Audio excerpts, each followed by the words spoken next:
أعوذ بالله من الشيطان الرجيم. بسم الله الرحمن الرحيم.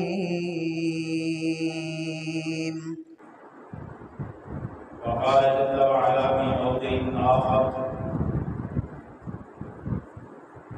إنا نحن نزلنا الذكر وإنا له لحافظون.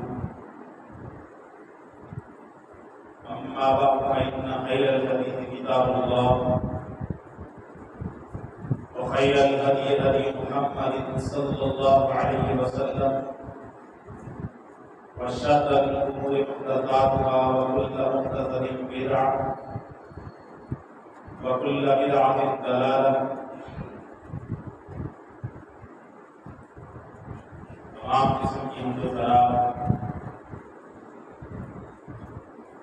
تعریفات، تسبیحات، تمجیدات، بزرگی، بڑائی، باقی تقدیس و تحمید اکیلے اللہ رب العالمین کے لیے ہے، جو ہم سب کا خالق، مالک، رازق و مدبر ہے، اور پھر لاکھوں کروڑوں درود و سلام اس ہستی اقدس و مقدس پر کہ جن کا نام نامی اسم گرامی محمد رسول اللہ صلی اللہ علیہ وآلہ وسلم ہے۔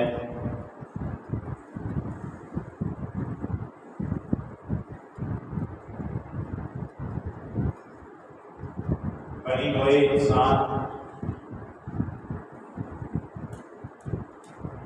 کس قدر خوش نصیب ہیں،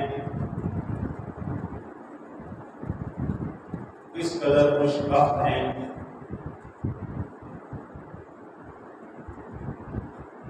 کس قدر اللہ تعالیٰ کی انعامات کے اندر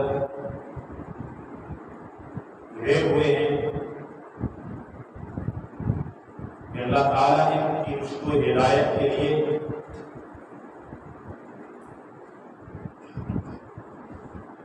اپنے چنیدہ انبیاء و رسول کو اہل زمین کی انسانیت اور جنوں کی ہدایت کے لیے زمین پر مبعوث کیا،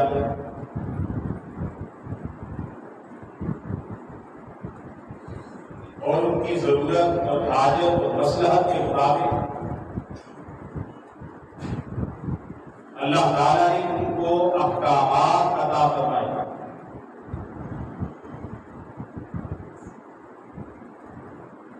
انسانیت کو ان کی ضرورتوں کے مطابق، ان کی حاجات کے مطابق، ان کی حیثیت کے مطابق اور ان کے حالات و واقعات کے مطابق ان کی جسمانی ضروریات بھی اللہ تعالیٰ نے عطا کی، جو ان کے زندہ رہنے کے لیے ان کے لیے ضروری ہے، اور ان کی روحانی ضروریات کو بھی اللہ تعالیٰ نے آسمان سے عطا فرمایا۔ چنانچہ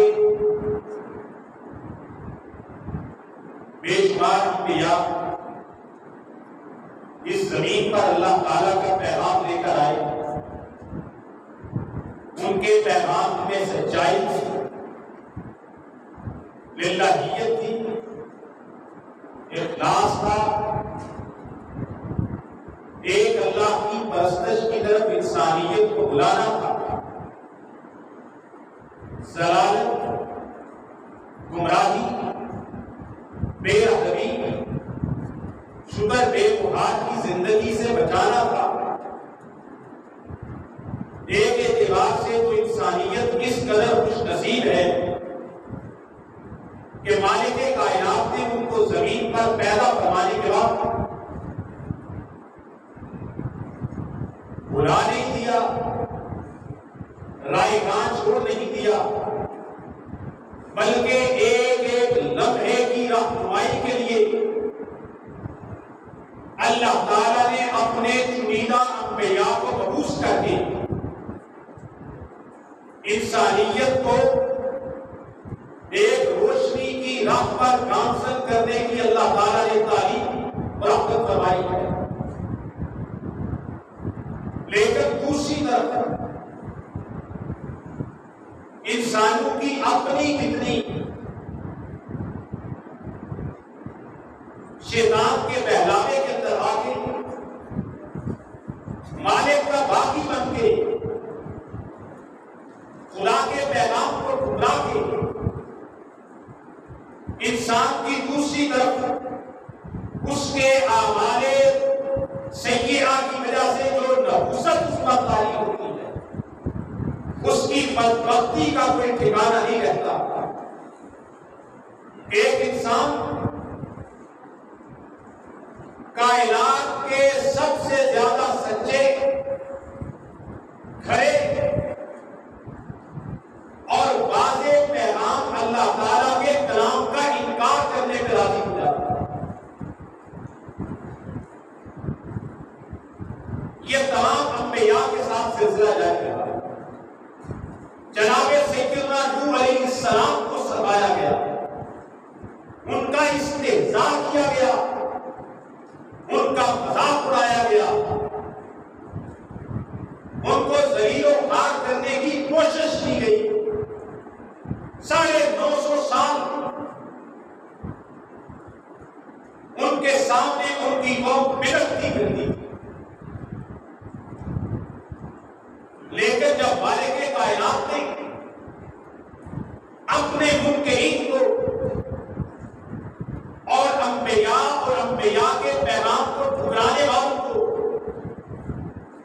اللہ تعالیٰ نے جب پکڑنا چاہا تو زمین پر ایسا پانی کا سیلاب آیا کہ شاید رہتی دنیا تک اتنا بڑا زمین پر پانی کا سیلاب نہیں رہے. پھر نہ گھر بچے, نہ مکان بچے, نہ بستیاں سلامت رہی, نہ ملک رہے, نہ منکرین رہے, نہ مذاق اڑانے والے رہے, نہ ٹھٹھا کرنے والے رہے, نہ بغاوت کرنے والے رہے. پھر زمین چشمے کی طرح پانی کو اگل رہی تھی, آسمان پانی کو برسا رہا تھا. اور ایک شخص نے کہا کہ میں بلند و بالا چوٹی پہ چڑھ کے اس پانی کے سیلاب سے بچ جاؤں گا. اللہ کے پیغمبر نوح علیہ السلام نے کہا لا عاصم اليوم من امر اللہ. جب اللہ کے کلام اور اللہ کے رسولوں کو ٹھکرانے والے اور ان کا انکار کرنے والوں پر رب کی پکڑ آیا کرتی ہے, چاہے ان کی رسی کتنی بھی زیادہ دراز ہو جائے.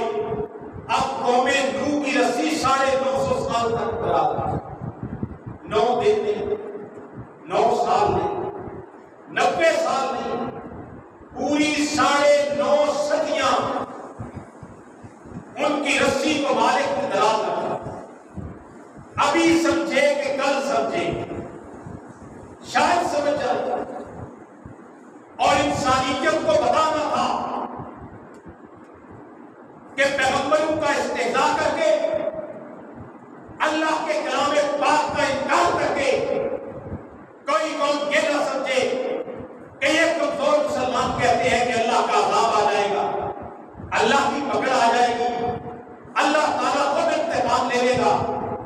تو یہ 100 سال سے تو انتقام نہیں جائے گا. یہ پچھلے 200 سال سے تو اللہ تعالیٰ ان کافروں کا کچھ نہیں بگاڑ سکا. ہم نے کہا یہ 50-100 سال کی بات نہیں, ایک تو دنیا کا عذاب ہے. ظالم کی رسی رب نے اتنی دراز کی کہ قوم نوح کے منکرین اور استہزاء کرنے والوں کو 250 سال تک رب نے اس کی رسی دراز کی. لیکن پھر رب نے پکڑا. کوئی کچا گھر, کوئی پکا گھر, زمین زمین پر باقی رہی تو ایک کشتی جس میں جانوروں کے جوڑے نوح علیہ السلام نے سوار کیے، یا پھر مومنین کی روحیں ان کے اجسام اس میں باقی رہے، باقی زمین پر کچھ بات ہے۔ اللہ تعالیٰ کو انتقام ہے، لیکن ظالم یہ سمجھتا ہے اللہ تعالیٰ کا بھی انتقام ہے، یہ تو کچھ بھی نہیں، ایسے ہی مسلمان باتیں کرتے ہیں۔ جناب ابراہیم علیہ السلام ایک قوم انہوں نے سزا کے عراق سے نکال دیا، ظالم کی رسی دراز ہے، اللہ کے پیغمبر کو آگ میں ڈال دیا، اللہ کے پیغمبر کو آگ میں ڈال دیا، اللہ نے اپنے پیغمبر کو بچا لیا، قوم کی رسی ابھی تک دراز ہے۔ نمرود دندراتا کر رہا ہے، مجھے قوم کو چیلنج ہے۔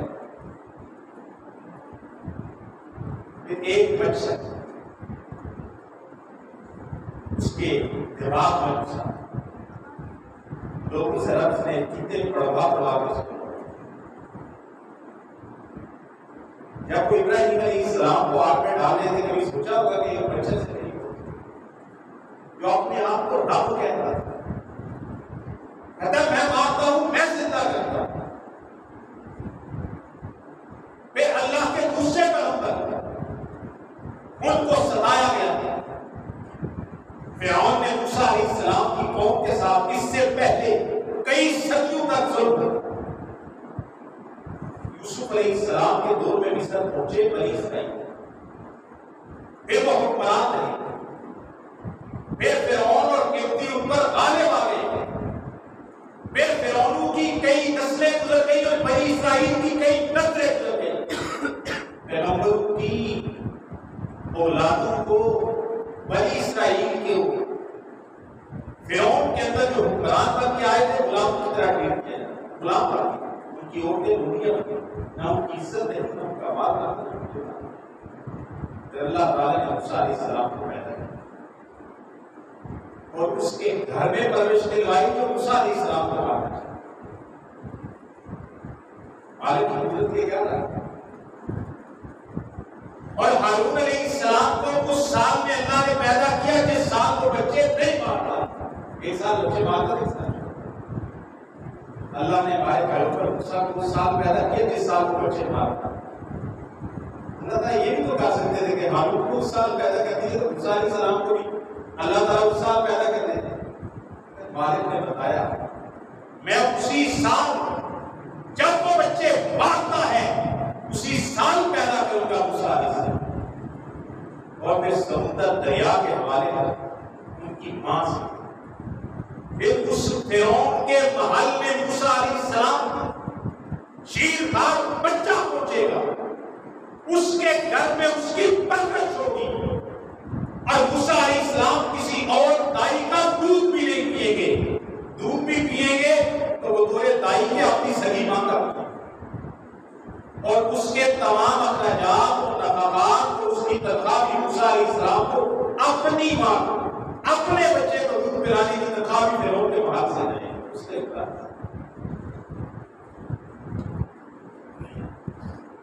پھر موسیٰ علیہ السلام ایک قبطی کو مارا سمجھانے کی ماری ہے، پھر 10 سال مدین میں جا کے رہنا پڑا، پھر موسیٰ علیہ السلام کو رب واپس لائے، بنی اسرائیل کو تیار کیا، راتوں رات لے کر نکلے، العصر میں عبادت، راتوں رات لے کے، پھر وہ فرعون جو خدائی کا دعویٰ کرتا وہ سمندر کے اندر بحر کلثم میں یہ گزرنے لگے ہیں، موسیٰ علیہ السلام کی قوم بنی اسرائیل کے 12 قبیلے، اصحاب کو پتھر پہ 12 رستے والے 12 فٹ میں سے یہ آرام سے گزر گئے، پیچھے سے فرعون آ رہے ہیں، ڈر رہے ہیں بنی اسرائیل کے، بھائی ہمارا تو پیچھا ہو گیا، پکڑے،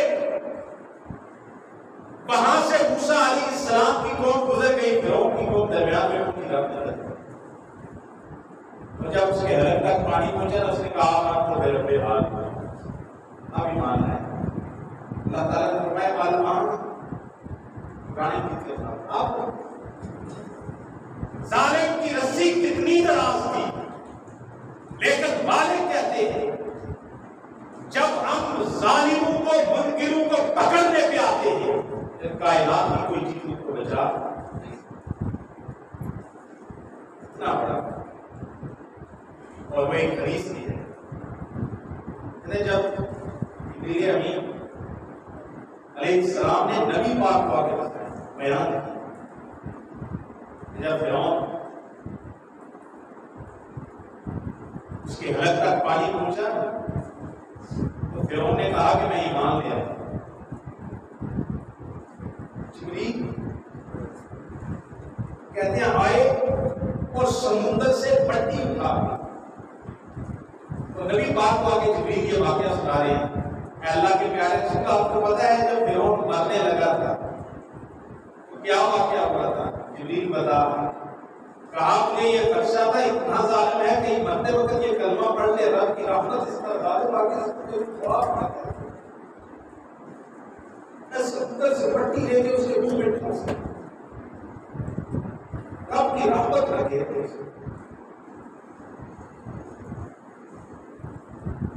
پھر سیدنا عیسیٰ علیہ السلام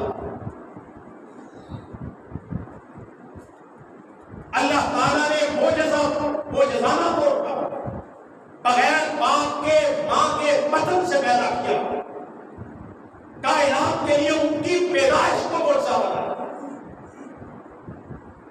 پھر جب وہ اپنے بچے کو لے کے چلی تو بنی اسرائیل کے یہی یہودی ماں مریم پہ بہتان لگانے کے لیے کھڑے، اللہ تعالیٰ سیدہ مریم کو الہام کر کے کہتے ہیں کہ جب بھی تو جائے گا فَإِمَّا تَرَيِنَّ مِنَ الْبَشَرِ أَحَدًا فَإِنِّي نَذَرْتُ لِلرَّحْمَنِ صَوْمًا فَلَنْ أُكَلِّمَ الْيَوْمَ إِنسِيًّا۔ آج میں نے رب کے لیے خاموش رہنے کا روزہ رکھا، میں کسی انسان سے بات نہیں کروں۔ انہوں نے کہا یا اختا ہارون ما کان ابوکی امرأ سوء وما کانت امک بغیہ۔ یہ کیا ہے؟ نہ تیرا باپ ایسا نہ ماں ایسا، تیری تو شادی بھی نہیں ہوئی، کمواری بچہ لے کے آگے آیا۔ مریم علیہ السلام عیسیٰ کی ماں پہ بہتان کیا، عیسیٰ علیہ السلام کے نسب تک بات، عیسیٰ علیہ السلام چند دن کے بچے ہیں، اللہ تعالیٰ نے ان کو قوت گویائی عطا کی ہے اور وہ کہتے ہیں انی رسول اللہ آتانی الکتاب وجعلنی نبیا، میں اللہ کا رسول، انی عبد اللہ آتانی الکتاب وجعلنی اللہ کا۔ پھر اللہ تعالیٰ نے عیسیٰ علیہ السلام کو یہودی جو کہ دشمن تھے پہلے دن سے، ان کی پیدائش سے دشمن ہوئے، ان کے اندر اللہ نے جوان کیا، پھر اللہ تعالیٰ نے ان کو انجیل عطا کی، پھر اللہ تعالیٰ نے ان کو تبلیغ اور بعض نصائح کے لیے اللہ تعالیٰ نے بھیجا۔ یہودی غالب تھے، رومیوں کی حکومت تھی، رومی اس وقت عیسائی نہیں تھے۔ عیسیٰ علیہ السلام کو سولی دینے کی کوشش کی اور ان کے اپنے ایک حواری نے پکڑوایا عیسیٰ علیہ السلام۔ مالک کیا کر سکتے؟ اللہ تعالیٰ نے عیسیٰ علیہ السلام کو زندہ آسمان اتنے انبیاء آئے، تمام فطری موت کے ساتھ، سوائے عیسیٰ علیہ السلام کے آسمان پہ آج بھی زندہ قربے قیامت میں کائنات والوں کو دکھایا تھا۔ عیسیٰ علیہ السلام کی پیدائش 2023 سے 2023 سال کے عیسوی کیلنڈر کے آگے قیامت کب آتی ہے، کب آنا ہے، کوئی پتہ نہیں۔ مالک کائنات والوں کو یہ بتا دیتے ہیں کہ ہم عیسیٰ علیہ السلام کو بن باپ کے پیدا کر کے ان کی والدہ کی عزت و عصمت کو بچا کے اور ایک شیرخوار بچے سے قوم کو جواب دلوا کے عیسیٰ علیہ السلام کو اپنا پیغمبر بنا کے جب ان کے خلاف سازش ہوتی ہے تو ہم کہتے ہیں عیسیٰ علیہ السلام کو زمینوں پہ اٹھا آسمانوں پہ اٹھا لیتے ہیں، قیامت کے قریب پھر تشریف لائیں گے، ساری دنیا کو رب بتائیں گے کہ جس اللہ تعالیٰ زمین والوں کے لیے زندہ رکھنا چاہے اللہ آسمانوں پہ زندہ رکھے، اس کا کوئی بگاڑ نہیں۔ کیا کرو گے اللہ کا؟ پھر پیغمبر کریم 40 سال کا عرصہ، اتنی محبت اتنا احترام، اتنا تقدس. آپ علیہ السلام بہت کوئی مالدار ہم تو نہیں، لیکن مالدار لوگ، سردار لوگ اور بیان درجے کے لوگ اپنی امانتیں پیغمبر کریم کے پاس. امینہ، عبداللہ کے بیٹے امینہ، آمنہ کے لال امینہ، عبد المطلب سردار کے پوتے امینہ، حضرت اسود بیت اللہ کی تعمیر ہوتی ہے پیغمبر علیہ السلام کی عمر 35 برس کی. حضرت اسود کی تنصیب پہ جھگڑا ہو جاتا، سارے قریش کے سردار بیٹھے. ہاں، ابھی جو شخص اس دروازے سے پہلے داخل ہوگا جو کہے گا اس کا فیصلہ. دیکھتے ہیں واپس کہتے ہیں حاضر محمد ناپاک، یہ تو عبد المطلب کے پوتے محمد آگے ان سے زیادہ پسندیدہ جو شخص نکلے. یہ تو ہماری مشق کا ٹھکانا کر رہا. آئیں جی آپ کیا کہتے ہیں؟ جھگڑا کرتا ہے. آپ پتھر اٹھا کے روٹی تو لگا سکتے. آپ نے کہا سارے قبیلے آ جاؤ، ایک چادر کو لو، چادر کو پتھر کو رکھو، اس کے گوٹوں کو پکڑو، سارے اٹھا کے لے آؤ. حضرت اسود ادھر آ گیا ہے. اب یہ تقریباً 4 فٹ پہ حضرت اسود آتا ہے، بدے کے کاٹ کے تقریباً یہاں تک بدے جاتے ہیں. تو نبی پاک صلی اللہ علیہ وسلم نے سارے قریش، سارے قبیلوں نے پکڑا اور نبی پاک صلی اللہ علیہ وسلم نے ایسی. لیکن یہ ان کے خاندان کا شرف اور آپ علیہ السلام کا 40 سال کا اقتدار تھا. لیکن جب اللہ کے کلام، پیغام کو، قرآن کو، اللہ تعالیٰ کی توحید کو بیان کیا ہے تو اپنے خاندان کا اللہ اپنا ججا اٹھ کے کہتا تھا اللہ گیا. ارے حاضر جماعت، آپ علیہ السلام کو ستایا جاتا ہے کہ اس قرآن کو مٹایا جائے، صاحب قرآن کو مٹایا جائے، ان کی دعوت کو روکا جائے. ہرقل رومی قوم کا سردار کیسے روم نے صحیح بخاری کتاب وحی کے اندر حدیث ہے، ابو سفیان سے پوچھا جب وہ شام کے سفر میں گئے تھے صلح حدیبیہ کے بعد، ابو سفیان مسلمان بتاؤ محمد کریم صلی اللہ علیہ وسلم یہ جو نبوت کا دعویٰ لے کے آئے اور میری طرف ہدایت کا، اسلام قبول کرنے کا خط لکھا ہے، ان کے زیادہ تر ساتھی کمزور لوگ ہیں یا بڑے خاندان کے لوگ؟ ابو سفیان کہتے ہیں زیادہ تر کمزور درجے کے لوگ. ہرقل کیسے روم جو عیسیٰ علیہ السلام کو تو مانتا تھا، اس نے کہا انبیاء کے زیادہ تر پیروکار ایسے ہی ہوا کرتے.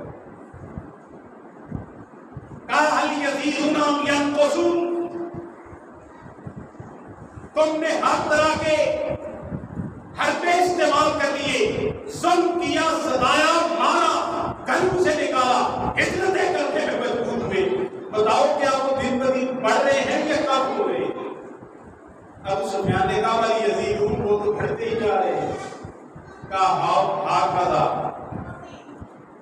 اسی طرح ایمان ہوتا ہے، اذا خالت تب بشاشت ہو، جب اس کی بشاشت اور خوشی انسان کے دل کے اندر سرایت کر جاتی ہے پھر انسان بڑھتے جاتے ہیں. ایمان کے اندر کام نہیں.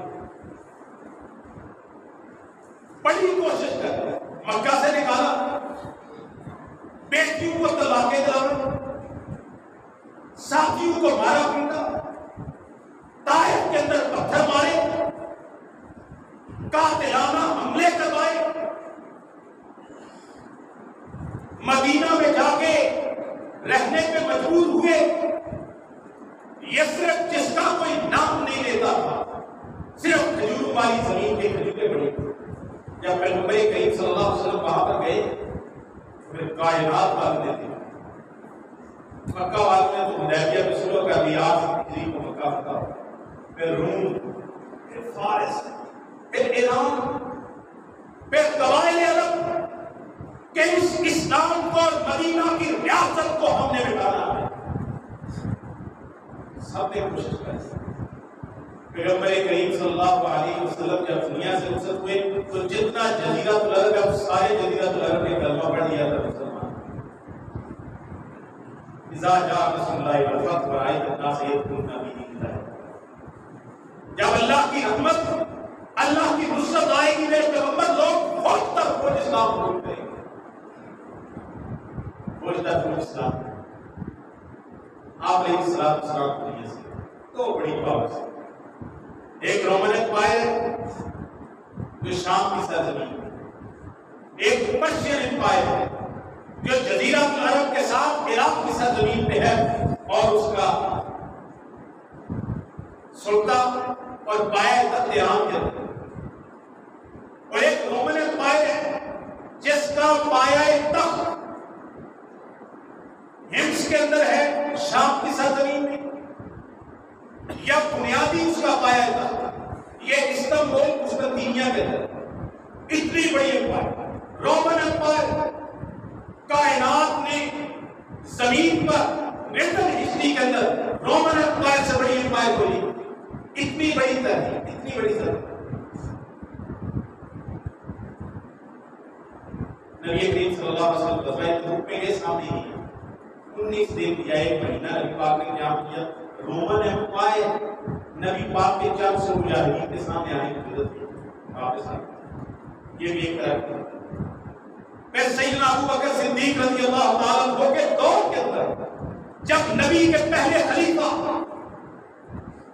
اپنے بستر برق کے اوپر آخری سانسیں لے رہے تھے، وہاں یرموک کے میدان میں خالد ابن ولید کی قیادت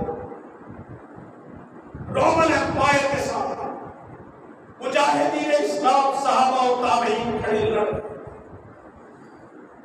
این حالت جنگ، بلال نام کے قاصد خالد ابن ولید کو اندر رکھا اور بلا کے آگے کہا یہ خلیفۃ المسلمین کا خاتمہ امین، خیمے میں آگے پڑھو ادھر جھک جھک، امیر المومنین ابو بکر صدیق اس دنیا میں نہیں رہے، فوت ہو گئے، دوسرے خلیفہ عمر انتخاب بن گئے اور انہوں نے اپنی مسلوقیت کے تحت آپ کو اس ذمہ داری سے معصوم کر دیا۔ خالد بن ولید رضی اللہ تعالیٰ نے کہا آپ اپنا وصل کرنا، اور ابو بکر صدیق انا للہ و انا الیہ راجعون۔ ابو عبیدہ ابن الجراح کو یہ کیا قصہ بیان کرنا مقصد، ہم نے ہمارے آباء و اجداد نے ایک خلیفہ دنیا سے جا رہے دوسرے خلیفہ بن رہے، خالد ابن ولید کی قیادت کے اندر پہلے 2.5 سال کے اندر پورے عراق کے اندر سارے فارس اور ایرانیوں کو شکست دے کے جزیرہ العرب کے راہ کو پار کیا اور یرموک کی جنگ کے اندر روم کو پارا کیا، قرآن کو مٹانے نکلے۔ یہ پیغام نہیں پہنچ رہا۔ 92 ہجری کے اندر نبی پیغمبر صلی اللہ علیہ وسلم کو اس دنیا سے رخصت ہوئی، 70-80 سال کا عرصہ، اور یہ قوموں کی زندگی کے اندر بہت بڑے دن تھی، 70-80 سال کچھ نہیں ہوتے تاریخ۔ اندلس کے ساحل میں کھڑے لیلا کے باہر طارق ابن زیاد اور موسیٰ ابن نصیر اس وقت کے ریڈرک کو مارنے کے بعد قلعہ کے دروازوں کو کھلوا رہے تھے اور اسلام یورپ کے اندر داخل ہو رہا تھا اور بادشاہ انداز کے اندر داخل ہو رہا تھا۔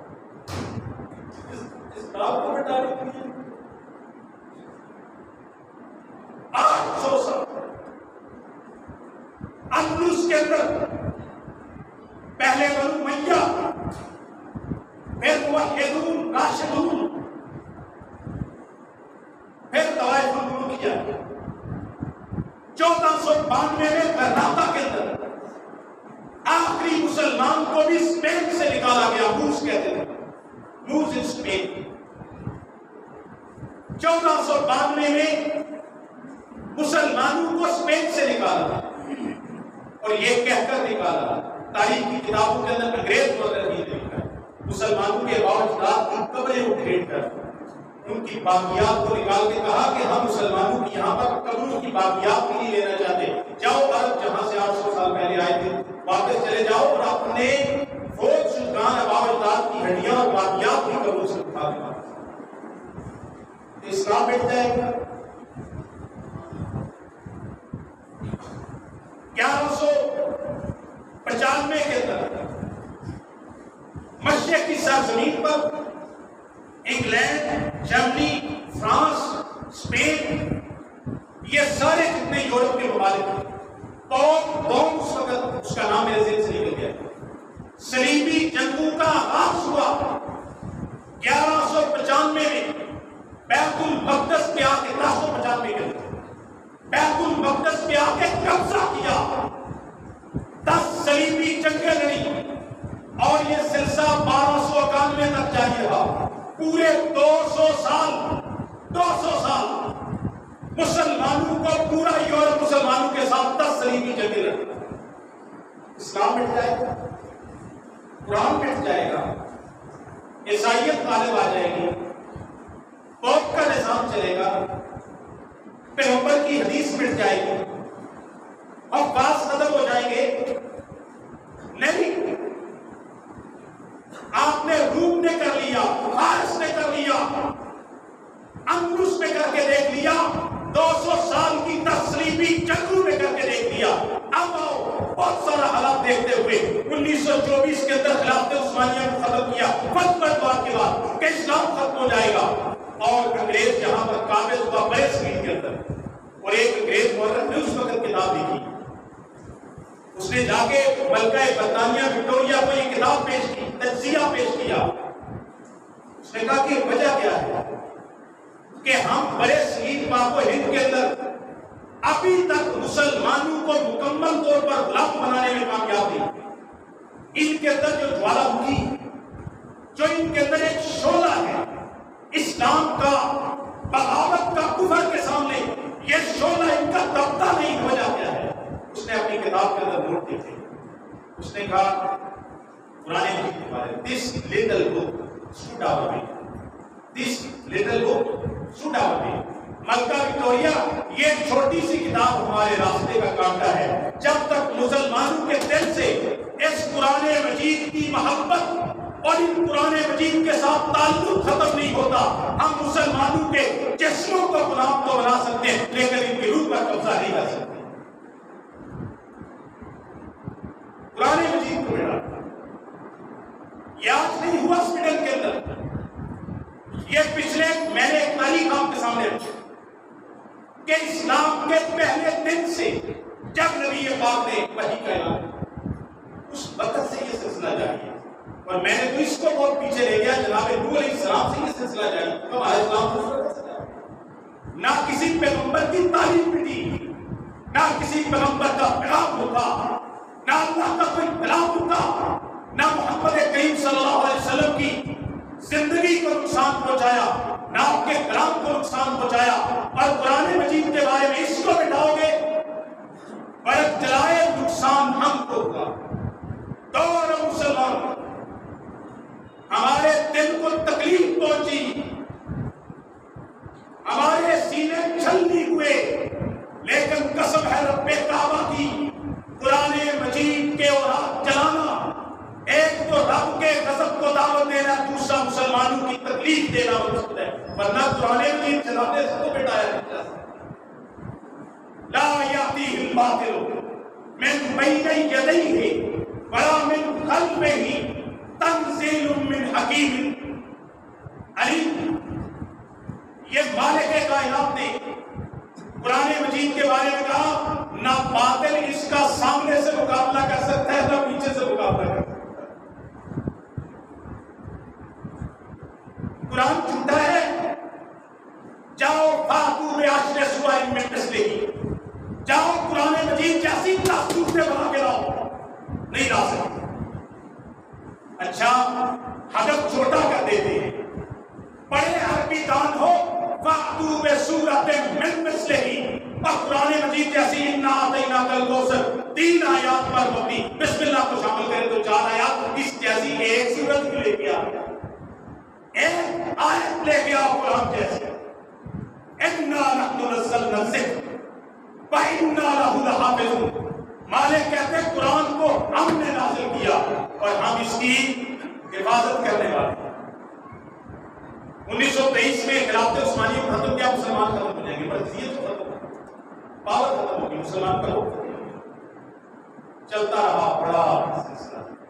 9/11 کیا، پچھلے 23 سال تک مسلمان عراق کیا، افغانستان کیا، لیبیا کیا، مراکش کیا، عرب کیا، عجم کیا، پاکستان کیا، دنیا کے کونے کونے میں دہشت گردی کے نام پر مسلمانوں کو مارا گیا اور قریب 60 لاکھ مسلمان 23 سال کے اندر مارے جا چکے ہیں، اور قرآن مجید کو فلیش کے اندر بنایا، اس کے نظریات قرآن مجید کو مٹانے کی کوشش کی۔ اگر قرآن مجید کے نسخے تو مٹنے کے نہیں، لیکن اگر یہ مرد کی اوراق مٹا بھی لو، ان صفوں پہ بیٹھے ہوئے اپنے سینے میں محفوظ کرنے والے قرآن کے الفاظ کو کیسے مٹا سکتے؟ کیسے مٹا سکتے؟ یہ قرآن صرف وقت کا مطابق ہے۔ اللہ نے کلام جبریل کو دے کے بھیجا، جبریل نے محمد کریم کے سینے پہ اس کو اتارا، محمد کریم صلی اللہ علیہ وسلم سے سن کے صحابہ نے اپنے سینوں پہ محفوظ کیا۔ 1400 سال سے سینوں میں محفوظ ہوتا ہے، جلایا برق کو نہیں مٹتا۔ ایک برق کو جلایا تو قرآن مٹ جائے گا، قرآن نہیں مٹتا، آپ سلامت رہے گا تا قیامت۔ امتحان ہماری غیرت کا ہے۔ قرآن کو کچھ فرق نہیں پڑتا، اسلام کو کچھ فرق نہیں پڑتا، فرق اس سب پہ بیٹھے اور یہاں کھڑے ہوئے ایک جوان کہ میرا قرآن کے ساتھ تعلق کیا ہے، میں نے اپنی زندگی میں اس قرآن سے کتنا سیکھا، میری زندگی میں اس قرآن مجید کی اہمیت کیا ہے، میرے ملک اور ریاست کے اندر قرآن مجید کا پرچار کتنا ہے، میرے بچے قرآن مجید کا کتنی تعلیم حاصل کرتے ہیں، کتنا سمجھتے ہیں مسلمان اور کتنا اس پر عمل کرتے ہیں، اور عمل کرنے کے بعد دنیا کو قرآن مجید کی تعلیمات کے ساتھ کتنا روشنا سے لاتے ہیں۔ ڈرے کس بات سے؟ قرآن سے جلانا مقصد ہے، مقصد یہ ہے یہودی، نصرانی، CNN، BBC بڑے بڑے تجزیہ کار کہہ رہے ہیں 2050 میں 27 سال لگے گا، کہتے ہیں کہ عیسائیت دنیا کا سب سے بڑا مذہب ہے پاپولیشن کے اعتبار سے، 2050 میں اسلام کے ماننے والے عیسائیت کو کراس کریں، دنیا کا سب سے بڑا مذہب تعداد کے اعتبار سے 2050 میں اسلام بن جائے گا۔ 9/11 کے بعد امریکہ کے اندر پچھلے 200 سالوں میں اتنے لوگ مسلمان نہیں ہوئے جتنے پچھلے 20 سال کے اندر مسلمان۔ یہ ہماری اسٹڈی نہیں، انہیں انگریز ہوئی حکومت نظر آئی، خطرہ تو اس بات سے اتنا ہی ابھرے گا جتنا کہ اعتبار ہے۔ ایک قرآن کو تعلق جوڑو، پڑھو، اس کو سمجھو، عمل کرو، اس کی دعوت کو آگے۔ دوسری بات یہ ہے کہ اپنی اس محبت کا ثبوت دینے کے لیے تمام مسلمانوں کی طرح، بندے وقت کی طرح ایک چھوٹی سی ریلی کا اہتمام ہم نے کیا ہے۔ نماز پڑھنے کے فوراً بعد ہم یہاں سے نکلیں گے، جامع مسجد رحمانیہ کمیٹی روڈ پر انشاءاللہ ایک مختصر ریلی کا اہتمام کیا گیا ہے۔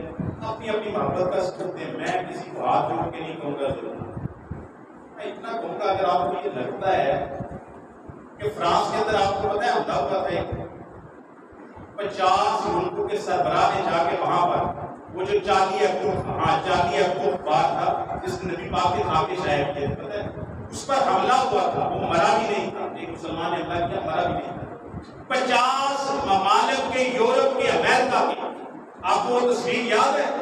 50 ممالک کے سربراہوں نے، حکومت کے حکمرانوں نے، انگریزوں نے آ کے اس کے اخبار کے بعد اس کے ساتھ واک کر کے، روڈ کے اوپر واک کر کے اس کے ساتھ چارلی ایبدو پاک مستعد رسول کے ساتھ اظہار یکجہتی کیا تھا۔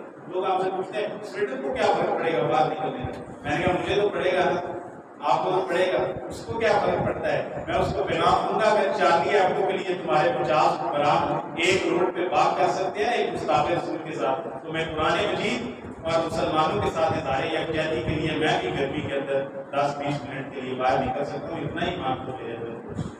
ابھی ہم نکلیں گے نماز کے فوراً بعد کمیٹی روڈ پر انشاءاللہ مختصر سی ریلی ہوگی، تمام بھائی اس میں شرکت کریں۔ اعوذ باللہ من الشیطان الرجیم، بسم الله الرحمن الرحيم